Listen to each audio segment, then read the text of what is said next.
Welcome to the ChatGPT podcast. I'm your host, Jaden Schaefer. Each episode, we dive into the latest developments in the exciting field of artificial intelligence, exploring its applications and potential impacts on our daily lives.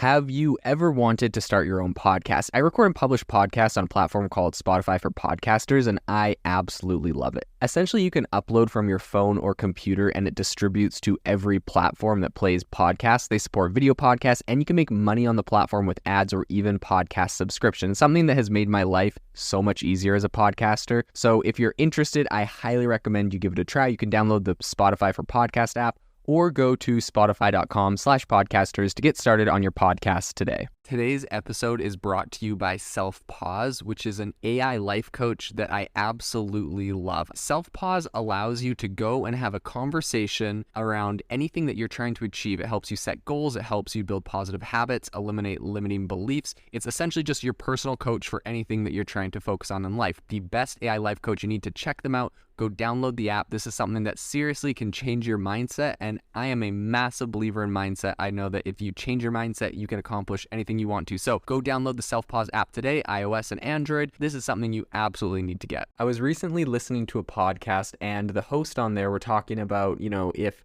it was possible to, I believe it was the All In podcast, and the hosts were talking about if it was possible to slow down the, rate of AI. They were talking about different prominent figures who requested a 6-month, ban on AI progress beyond GPT-4 and etc. And they were talking about the fact that apparently there is a group of people that view AI as the ability to discover how we're going to slow down the aging process, or, for them, so, some people are like for immortality or whatever, you'll never die.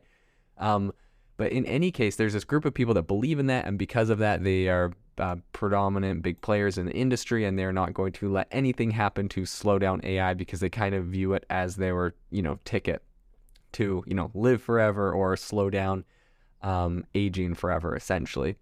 So that was, that caught my attention. I was like, oh, interesting concept. I didn't look into it very much, but I recently saw an article published today out of Northeastern Global News called "Can AI Help Scientists Slow the Aging Process?" And I want to talk about that concept. There's a few different articles I read and some research I've done on what AI is currently being used for as far as science, how it's disrupting the scientific community, and what advancements will be made in the future. So first off, I think there's some interesting news that recently the Allen Institute for AI is currently working on creating an open generative AI language model. They're saying, this is by scientists, for scientists.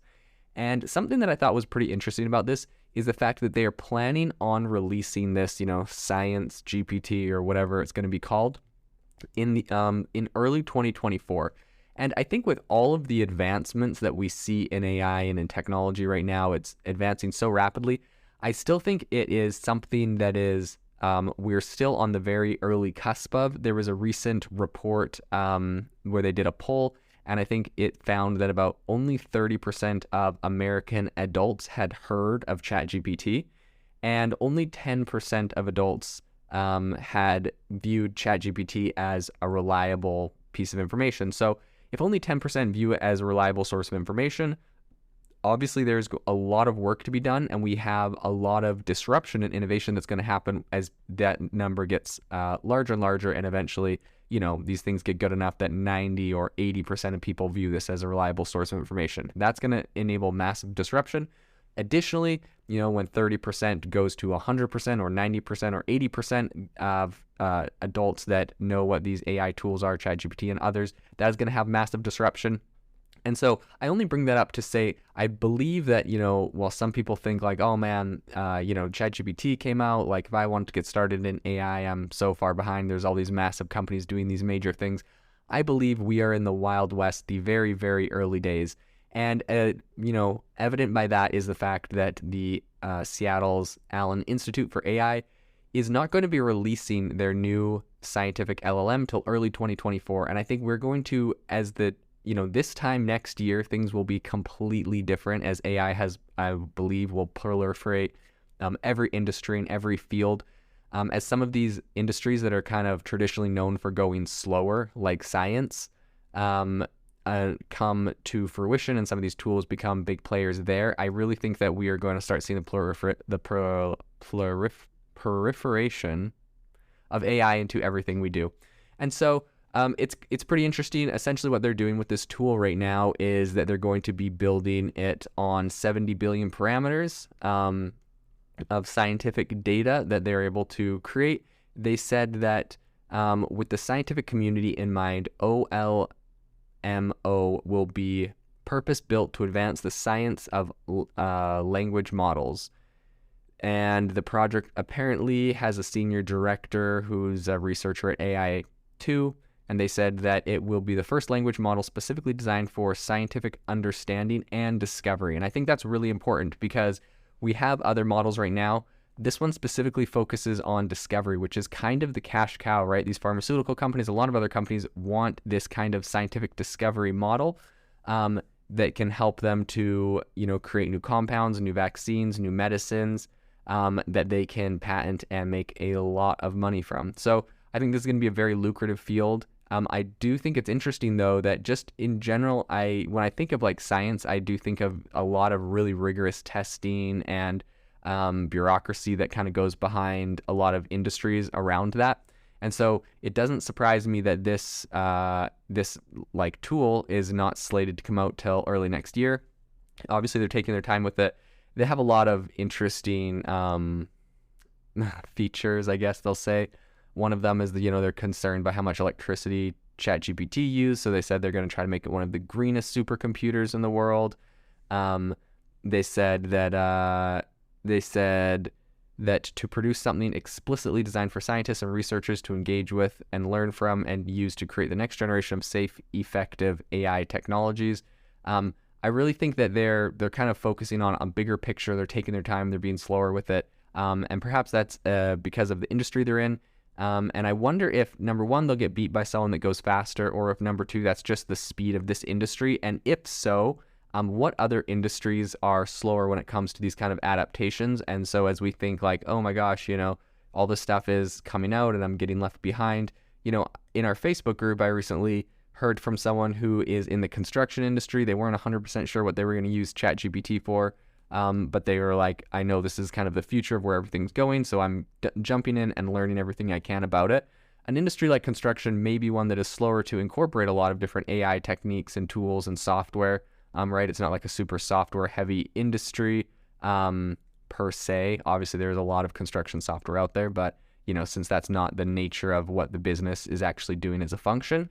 And so I believe that given the next few months and the next year, we're going to see massive proliferation into all of those different industries. So going back to the idea of, slowing down aging with AI, which I think is a really interesting concept.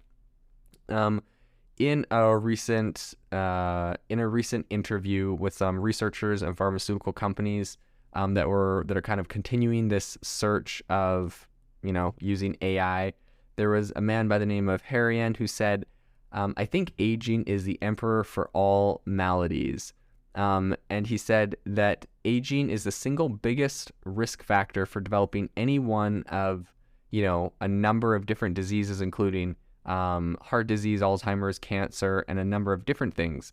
And so they, him and a lot of other different scientists are currently putting AI to the test, trying to use it to figure out ways to slow down human aging. It's pretty interesting to look at, what they're currently doing with it. I think the main areas are that the three main tools that they're currently working on developing. The first is to use the data in predicting a predictive analysis kind of a way, which essentially is going to allow researchers to see what's going to happen in the next in a pattern of data. So they're going to be able to use this AI to help generate predictions on what different medicines, what different remedies, what different routines will have on a person's ability to age or slow an aging process. The second thing it's going to be able to do is that they're currently working on kind of creating a hub of research on longevity medicine, which is designed to allow users to essentially summarize different key studies and ask questions on, what medicines are most effective to do certain things. And just given the vast amount of data that you can now feed into some language models, right? We're looking at Anthropic's new Claude model that is now allowing people to upload 75,000 words. You can upload massive amounts of data and now start to cross-analyze different effects of medicines, different research studies, feed it a lot of data and get some very interesting responses. The third thing that in this longevity study they're currently working on developing is using it to help them develop new drugs. So a researcher can, narrow down a list of the best molecule candidates for potential drug from a list of, millions with the help of AI. And so the tools they're developing are going to help them to be able to suggest, the molecules that are going to work best in creating drugs and in creating compounds that, allegedly will help us slow down aging. So I think it's going to be really interesting to see how this goes. Harahan said that instead of completing a sentence, it can complete the structure of a molecule, right? Talking about AI. So we're all used to asking it questions and getting, a sentence or getting it to respond. But biologists and scientists right now are looking at how to use that same technology, that same transformer model to predict the structure in a molecule that would be best to help do that. Something interesting, an interesting concept I did read that they brought up was the fact that measuring age in the same way that we use a thermometer to measure temperature or some tools to measure blood pressure, it is not something that exists at the moment, but it's something that they're currently developing. And so that will be really interesting. You don't have to write down your age at the anymore. They're going to have tools that will be able to measure your age based off of AI, which I think is going to be really interesting. And if I were to guess how they're going to do that, I'm assuming they would take a bunch of different data sets about people and including like biometric, like, right? You could probably just take a picture of a person, say a bunch of different things about them, their age, race, or not their age, their race, their a whole bunch of different like pieces of data you have about them, take the picture and then train it through a neural network and say, boom, this is the age. And I bet you if you train enough, I bet you could use that to train an AI to be able to just look at a person and detect their age. So that's going to be interesting to see how that comes to fruition and what the different ways that this AI is going to be helping in science and medicine, and if it is indeed going to help scientists slow the aging process. The innovation in AI right now is absolutely exploding. If you want to stay on top of all the insane disruptions and innovation that's happening right now, you need to subscribe to our newsletter on AIBox.ai. We send you daily everything that is happening, the news and the crazy advancements in AI technology straight to your inbox for free every single day. So go to AIBox.ai, subscribe, and stay ahead of the curve on the world of AI. If you are looking for an innovative and creative community of people using ChatGPT, you need to join our ChatGPT creators community. I'll drop a link in the description to this podcast. We'd love to see you there, where we share tips and tricks of what is working in ChatGPT. It's a lot easier than a podcast, as you can see screenshots, you can share and comment on things that are currently working. So if this sounds interesting to you, check out the link in the comment. We'd love to have you in the community.